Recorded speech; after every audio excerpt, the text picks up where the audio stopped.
Time for the Local Business Spotlight on City News 570. Welcome back.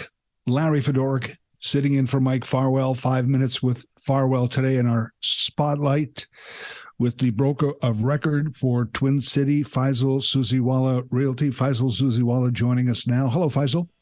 Hi, how are you, Larry? I'm good. How are you today? I'm very well, thank you. Always enjoy our chats. I want to look at the market. It's I guess second quarter, first half of the year. How did or we just got through second quarter, first half of the year. How did the market perform this first half? You know, it was interesting. We had a very strong first half, or at least until May. And then, of course, the interest rates were announced that they would go up 0.25%. We have another rate increase expected on July 12th. So we've seen the impact of that essentially with consumer confidence and, of course, ability to be able to afford. But prices have really, sustained. We're not seeing a dip in values. The 0.25% wasn't impactful enough to make people stop. But I think this confidence level is starting to drop, saying, will I be able to afford a home in the next, 6 months, 3 months, if the rates continue to increase. So we're going to see a little bit of that. And in the fall, I do expect that the market will adjust slightly due to renewals that people are facing on their mortgages. So the interest rates, as you said, another one expected, another increase expected Wednesday, and inflation in general, it is playing on the minds of home buyers, consumers? It very much is. But, this whole adjusting the interest rate in order to curb the inflation isn't really working, because what it's creating is pent-up demand. So people will pause while the rates are going up. But the minute one of two things happens, either they pause the interest rate increase or the interest rates start declining, which we do expect will happen because it cannot continue just to climb indefinitely in order to use that as a tool to adjust inflation. We're going to see all that pent-up demand come back into the market, just like we did this year. When there were no announcements earlier in the year, we had a 15% increase in value due to demand increasing in the marketplace. Supply is still very low. 80,000 homes needed in the next 7 years. Where are all of these people going to live? Where are these homes going to come from? So the affordability factor is not going to be there, and I do believe that the values will continue to increase. We're going to see a few dips, but overall, in the next 3 to 5 years, it's interesting. I've never looked back 5 years and said, I'm glad I didn't buy back then. You always look back and say, I wish I had bought more. I wish I had purchased back then because it was far more affordable.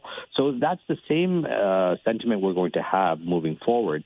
Don't look at the temporary glitches in the market and make major decisions thinking that this is here to stay and it's going to continue being this way. What are some of the current popular or perhaps new sites for developments or homes that people are looking at in the region? Well, you've got to be very careful when you're looking at new development sites to make sure that they are in line with today's prices and not in line with prices that were there back in, February of 2022, where the prices were 30% higher. So builders have adjusted their expectations and their values, even though they're going to have to take a lot less in terms of profit. So we're very pleased to announce a couple of new sites that we're working on. One is the Viva site, which is at Queen and Mill in Kitchener, stacked townhomes, traditional townhomes. And then we have another site at Northfield and Westmount in Waterloo, where it's going to be 72 stacked townhomes that are coming up. So, and those are very reasonably priced. We're starting at just under $400,000 for a stacked townhome, no elevator, low condo fees, parking available. So these are really good sites to consider, especially just to get your foot in the door. It may not be your forever home, but it's better to be in the game than sitting on the sidelines watching for things just to happen and complaining about the fact how it's unaffordable to buy a home.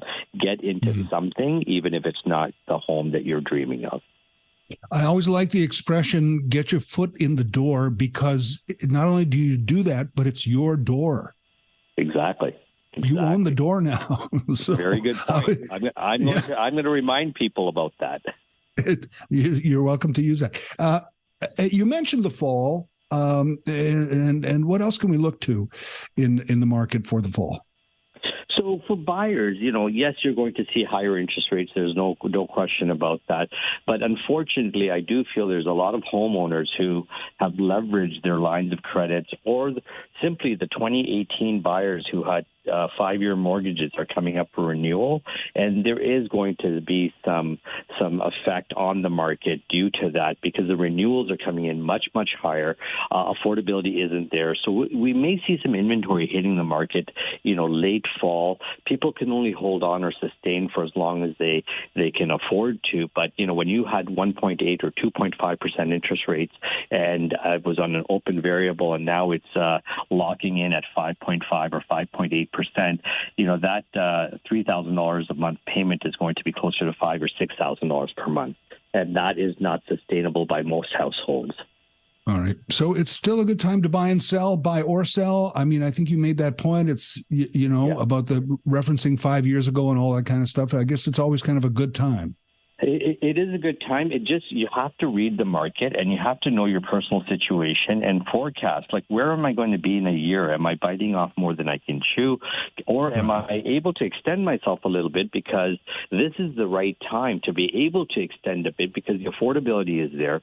The multiple offers have declined somewhat, but the strategy from a seller's perspective should still be to price it just at that number that makes it very attractive to increase the number of buyers that are looking at your home, which ultimately increases the number of offers you get on your home.